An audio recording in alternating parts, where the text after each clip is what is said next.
오늘 역대상 14장 말씀 있는 날인데요. 14장 말씀 내용에 보면 블레셋과의 전투에 대한 내용들이 소개가 됩니다. 1차, 2차에 대한 전투 내용이 소개가 되고 그에 앞서서 소개되고 있는 내용은 그의 왕국을 건축하는 일들을 이 두로 왕 히람이 도왔다고 하는 내용들이 소개가 되고요. 그가 많은 자손들을 얻게 된 사실들을 이렇게 기록을 해주고 있습니다. 3절부터 7절까지 보게 되면 다윗이 헤브론을 떠나서 이제 예루살렘을 수도로 삼아서 그곳에서 또 이제 온 이스라엘을 다스리게 되는 그런 과정 속에 하나님이 그의 아내를 통해서 주셨던 많은 아들들, 왕자들에 대한 소개를 해주고 있습니다.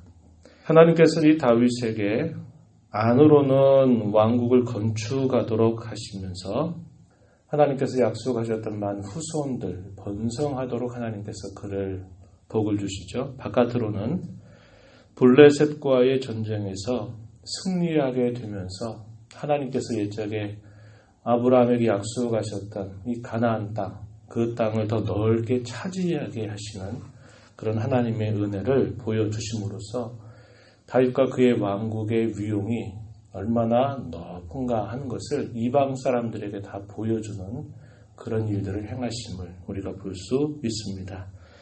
다윗이 자기가 왕이 된 것, 자기의 실력으로 된 것이라고 생각지 않습니다. 하나님께서 그에게 약속하셨던 그 말씀을 따라서 그를 온 이스라엘의 왕으로 삼으신 그 이유에 대해서 그는 분명하게 하나님이 자기를 세우셨다는 것을 기억했고 자기를 세운 것은 자기의 특권과 영예를 위한 것이 아니라 하나님께서 그의 사랑하시는 백성들을 위해서 자신을 왕으로 세웠다고 하는 것을 그는 잊지 않았습니다.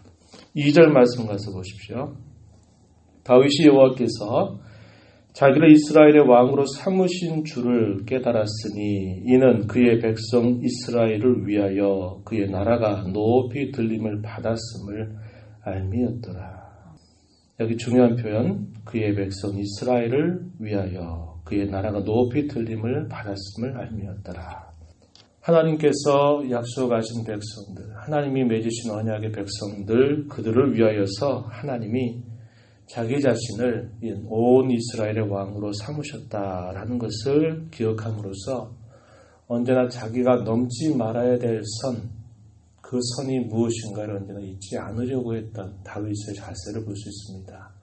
대개 이방 나라가 세워지고 파멸되는 거라든지 하나님께서 어떤 주셨던 기회를 결국 놓치게 되는 큰 이유 가운데 하나가 교만입니다. 교만. 처음에는 하나님께서 하신 줄 알다가도 나중에는 그것이 자기의 힘과 능으로 된 줄 알고 그렇게 하다 보면 결국 그 나라가 쇠망하게 되는 그런 결과를 맞게 되었는데 하나님께서는 자기의 지나온 모든 삶을 돌아보고 자신을 이렇게 자기가 욕심을 부리고 또 무엇인가를 뭔가 계획을 해서 자기가 온 이스라엘의 왕이 된 게 아니라 어려운 훈련과 고난의 시간들을 다 보내고 났을 때 하나님께서 흐르는 시간 속에서 사울과 그의 나라를 하나님이 결국 패하시고 자신에게 새로운 그런 나라를 다스리는 통치자로 세워주신 것은 전적으로 하나님의 은혜의 역사였음을 기억하는 것이고 그가 의도하지 않음에도 불구하고 앞에서 읽었던 것처럼 많은 그런 용사들이 이 다윗에게로 찾아와서 하나님께서 당신과 함께하는 것을 분명히 알겠습니다. 우리가 당신과 함께 하겠습니다. 라고 말하면서 이런 큰 왕국을 이룰 수 있게 된 것, 그건 전적으로 하나님의 역사인 줄 알았던 것입니다. 그래서 항상 겸손을 잃지 않았던 그의 모습을 우리가 살펴볼 수 있게 돼요. 본문 8절로부터 두 번에 걸친 블레셋과의 전쟁에 대한 기록을 우리에게 알려주고 있습니다. 우리가 앞에서 읽었던 역대상 13장 3절 말씀에 보면은 사울 때에는 우리가 교회 앞에서 묻지 아니하였다. 어제도 그 말씀을 드렸지만 사울 왕국의 가장 큰 실패의 원인은 다윗이 분석하기를 어떻게 분석하냐면 하나님께 묻지 않았다는 겁니다. 이 말은 하나님께 모든 것을 의뢰하고 하나님이 진정한 이스라엘의 왕이라고 하는 사실들을 그가 인정하지 않았다는 겁니다. 그 그것을 원인으로 찾았기 때문에 이 다윗은 어떠한 태도를 갖냐면 사울이 행했던 그런 태도와 반대되는 태도를 갖는 겁니다. 어떤 전쟁에 나갈 때도 자기의 오랜 그런 전쟁의 이런 경험이라든지 이런 걸 통해서 얼마든지 그 전쟁을 수행할 수 있지만 그건 절대로 자기의 생각을 따라 하지 않습니다. 하나님께 묻는 자세를 갖게 된 것입니다. 8절 말씀에 보면 다윗이 기름부음을 받아 온 이스라엘의 왕이 되었다함을 블레셋 사람들이 듣고 모든 블레셋 사람들이 다윗을 찾으러 올라오매 다윗이 듣고 대항하러 나갔지만 이미 블레셋 사람들이 르바임 골짜기라고 하는 곳에 이미 공격을 개시했습니다. 그러나 다윗이 하나님 앞에 어떻게 합니까? 10절에 하나님께 물어 이르되 내가 블레셋 사람들을 치러 올라가리이까 주께서 그들을 내 손에 넘기시겠나이까. 하나님 앞에 기도하는 것입니다. 그리고 묻는 것입니다. 하나님 어떻게 해야 할까요? 블레셋 사람들이 르바임 골짜기에서 이미 공격을 개시해왔는데 하나님 치러 올라갈까요? 하나님께서 그들을 내 손에 넘겨주시겠습니까? 라고 이렇게 하나님 앞에 기도를 올리게 됩니다. 여호와 하나님께서 그에게 응답하십니다. 올라가라. 내가 그들을 내 손에 넘겨주겠다. 이렇게 약속을 하시게 됩니다. 그 하나님의 약속을 부여잡고 이제 그 전쟁터로 나아가게 됐습니다. 그런데 그 전쟁에서 어떤 결과가 벌어지느냐. 11절 보니까 하나님이 물을 쪼개같이 내 손으로 내 대적을 흩어버리셨다. 이렇게 말합니다. 물을 쪼갤 필요가 있나요? 쪼개는 거 어렵지 않죠. 갈라지는 겁니다. 그렇게 쉽게 하나님께서 모든 대적들을 하나님께서 흩어버리셨다라고 말하는 겁니다. 이걸 브라심이라고 그래요. 바알 브라심이라고 하는 이름을 짓는 겁니다. 어떻게 하셨단 말인가요? 하나님께서 물을 흩어버리시는 것처럼 대적들을 완전히 쪼개버리셨다. 이걸 뜻하는 말이 바알 브라심이라고 하는 겁니다. 그래서 그 전쟁의 승리를 기념하기 위해서 그 싸웠던 그 전쟁터를 바알 브라심 이렇게 짓는 겁니다.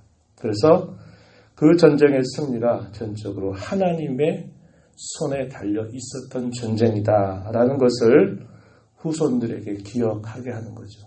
그곳 이름을 바알 브라심이라고 짓기 때문입니다. 그리고 그곳에서도 어떤 일이 있었냐면 12절 말씀에 보면 블레셋 사람이 그들의 우상을 그곳에 버렸으므로 다윗이 명령하여 불을 살랐다. 그 지역에 있는 모든 우상들을 다 불로 태워버려서 이 거짓된 신들을 다 심판한 일을 이 다윗이 해버렸습니다.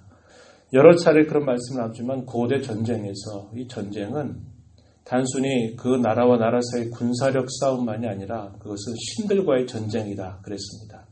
그 지역이 섬기는 신이 세냐 아니면 자신들이 섬기는 그 지역의 신이 세냐 이것을 항상 이 싸움의 승패로 결정을 했던 겁니다. 하나님께서 물을 쪼개버린 같이 대적들을 완전히 흩어버리셨다고 이렇게 함으로써 그 블레셋 자신들이 섬기는 그 신들이 아무것도 아닌 하나의 우상에 지나지 않는다는 것을 분명하게 다윗은 이것을 선포한 것입니다. 모든 우상들을 불에 태워버리는 이 사건을 통해서 하나님의 승리임을 분명하게 인정하여 드렸던 다윗의 모습이죠. 또다시 블레셋 사람들이 다시 한번 또 골짜기로 공격을 개시해왔습니다. 13절 말씀이에요. 그러자 다윗이 또 어떻게 합니까? 14절에 또 하나님께 묻습니다. 하나님이 이르시되 마주 올라가지 말고 그들 뒤로 돌아 뽕나무 숲을 맞은편에서 그들을 기습하라. 그러나 하나님께서 기습할 시점을 알려주시겠다고 이야기합니다. 15절 뽕나무 꼭대기에서 걸음 걷는 소리가 들리거든 곧 나가서 싸우라.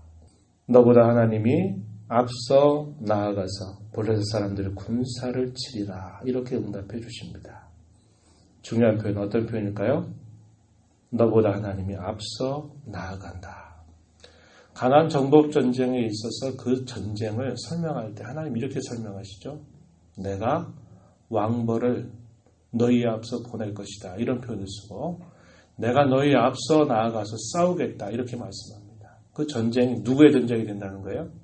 단순히 너와 너의 백성들의 전쟁이 아니라 나의 전쟁이다. 이걸 두고 뭐라 그랬어요?